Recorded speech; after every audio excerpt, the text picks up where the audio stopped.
بلوچستان کے شہر پنجگور سے ہمارے گدروشیہ پوائنٹ کے نمائندہ فرید عمر کی رپورٹ کے مطابق نیشنل پارٹی کے صوبائی صدر میر رحمت صالح بلوچ، جمعیت علماء اسلام کے ضلعی امیر حافظ محمد اعظم بلوچ، نیشنل پارٹی کے مرکزی ڈپٹی سیکرٹری پھولان بلوچ، ضلعی صدر حاجی صالح محمد بلوچ، جمعیت علماء اسلام کے ضلعی جنرل سیکرٹری حاجی عبدالعزیز بلوچ، نائب امیر حاجی عطا اللہ بلوچ نے یوسیز چیئرمین اور نو منتخب کونسلرز کے ساتھ پرہجوم پریس کانفرنس سے خطاب کرتے ہوئے کہا کہ مخصوص نشستوں کے انتخابات میں جمعیت علماء اسلام اور نیشنل پارٹی کی کامیابی حق اور سچ کی فتح ہے اور ان دونوں جماعتوں کے اتحاد اور کامیابی سے جمہوریت اور جمہوری اداروں کو مزید تقویت ملے گی۔ اس موقع پر اعلان کیا گیا کہ ڈسٹرکٹ چیئرمین نیشنل پارٹی اور وائس چیئرمین جمعیت علماء اسلام سے ہوگا۔ انہوں نے کہا کہ بلدیاتی انتخابات کے اس مرحلے میں کامیابی کے بعد اب نیشنل پارٹی اور جمعیت علماء اسلام کو ضلع کونسل کے چیئرمین کے لیے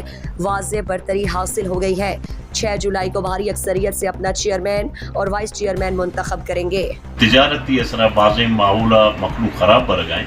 تو میں واضح طور ایک اعلان یہ کہ پنجگور اجتماعی مفاد اور عدم برداشت خلافہ یک اما جدوجہد حصہ کہ ماں کوشش کرنا پنجگور تھا کہ میں واسطہ تمام سیاسی جماعت قابل احترام بچار سیاست تک کسی بنیادی حق کے سیاست چونیا آئیڈیالوجی نظریات نامے اور اختلاف رائے جمہوریت اس نے اور ماں سمجھیں کہ جب تک ماوتی مخلوق کے تھا سیاسی جمہوری سوچ پیدا نہ کرتا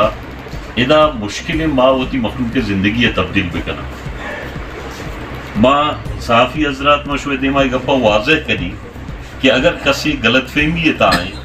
کہ عوام دولت پشتہ گونے عوام شخصیت پرستی پشتہ گونے عوام اما